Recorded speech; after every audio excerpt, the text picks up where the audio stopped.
Jobs for teenagers are scarce today. So how is a teenager supposed to earn money? They can start a micro business. Thank you, everyone. Thank you for coming. My name is Carol Topp. I'm a CPA, a certified public accountant.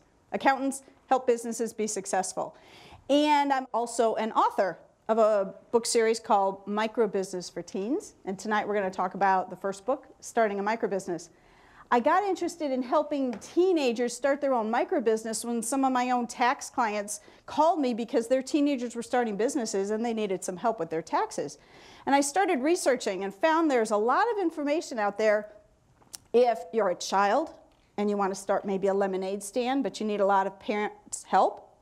And then there were books for small business owners. But there wasn't a lot for the in-between for a teenager who's certainly capable of starting their own micro business, but maybe can't do the things an adult can and can do a whole lot more than a lemonade stand. How this all got started was one day my friend Chris called me and she said, my son Philip is getting checks for the ads on his website every month. I thought, oh, that's great. What a nice micro business. He's getting a few bucks every month from the ads on his website. Philip was about 15 at the time, and she said, no, Carol, you don't understand. The checks are for $1,000 a month. I think he's going to owe some taxes at the end of the year. I was like, yes, we need to talk. But Philip knew a lot about how to drive traffic to his website, marketing, customer service, things like that, but he didn't know a whole lot about record keeping, taxes, things like that, where I could help him. And I remember about his senior year in high school, he called me and he said, Mrs. Topp, I got an offer on my website. Someone wants to buy my website, and they're willing to pay, you ready? $300,000. I was like, wow, Philip, that is fantastic. That's marvelous. That pays for college. And he said, I think it's worth $1 million. I'm going to counteroffer and see what they say. I thought he was nuts. I'm kind of a conservative CPA.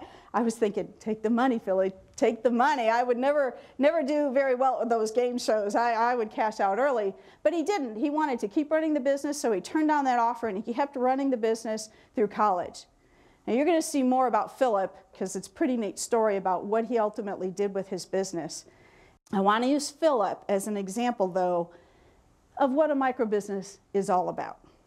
So micro business is a very tiny business, very small. Someone asked me once, is a micro business mean it's computers? You know, microcomputers? And I said, no, not necessarily. That's what Philip was, but it doesn't have to be. It just means it's a very small business.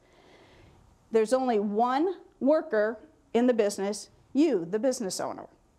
You don't have to start with anybody else. As a matter of fact, it's usually better if you start with just you, because you'll learn more that way than if you work with a team or with a partner. So just one worker, you, the owner.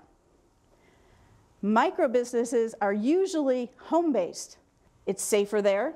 He can work whatever hours he wants to. I used to get emails about 1 a.m. Not that I was awake at 1 a.m., but Philip was. I'd get him the next morning when I woke up, but he worked from home, so it was convenient for him to be working on his business whatever time was convenient for him. Eventually, Philip took that business to college, so it ended up being dorm room based. Actually, Philip needed 2 rooms when he went off to college, one for him to sleep in and another one for his business. So micro business can be home based, and that's wonderful. Micro businesses should also be very low risk. I really don't like the idea of teenagers taking on too much risk.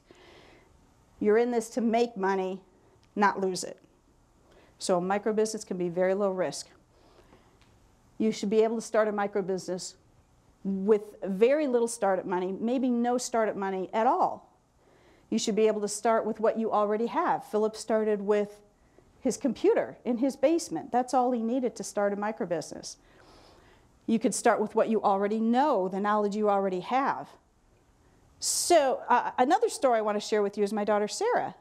She had an interest in starting a micro business, and she wanted to start with no startup money with what she already owned and already knew. She loves photography, so she started a micro business doing senior pictures for her friends. She already owned the camera. She already had some ability to take pictures. It was no problem at all. She started by having one student that she did on a volunteer basis, her friend. She took Kelsey's pictures. Somebody saw Kelsey's senior picture and said, "Who did your pictures, Kelsey?" They said, Sarah did it. Lo and behold, Sarah had business. She didn't have any expenses at all. She didn't even have a website. She put out a Facebook page just so people who were interested could know where to find her. So there she had a micro business with no startup money at all. A micro business should be very manageable for your life because you're busy students, and very flexible, meaning you can be as busy as you want to be or ramp down when you get too busy.